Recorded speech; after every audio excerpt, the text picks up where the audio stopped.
All right, so let's talk about a different type of hops. We talked before about doing pogo hops and jump rope that help build up our ability to jump and have that spring in our step. Now we're gonna start jumping and hopping in multiple directions to help build up our athleticism and our ability to move. And it builds up our tendons, ligaments, bones, really is great for building up bone density and other things. So we're gonna hop in all four directions. So let's start with double leg. And we're gonna start with just forward and backward hops.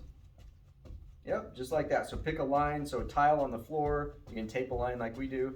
So forward and backward, and then once you kind of get tired or break down, if you start to lose balance, you can start then with side hops. So hopping sideways over the line. So double feet, trying to keep them together. You're trying to stay up on your toes and keep that springiness, that bounce in your step. Okay, once you kind of break down with that, you can then build into a quadrant hop. Or once you build that up, I guess, more than break down, you can build into a quadrant hop where you hop in a square around this tee. So might be a little hard to keep balance, and you might find that you start to get a little bit more inaccurate. Once you kind of, your jumps get a little crazy, then stop and head the other direction. So ways to progress this is obviously to add some weight to it. So you can hold dumbbells or you can wear a weighted vest to help build up your strength. Next, we're going to also progress it with single leg. So once you feel like you've got it down, you've built up with a little bit of weight and things like that, made it harder, now you can go into single leg. So single leg, we're gonna do the same thing, forward, backward hops on single leg. And once you kind of fatigue with that, you can switch legs.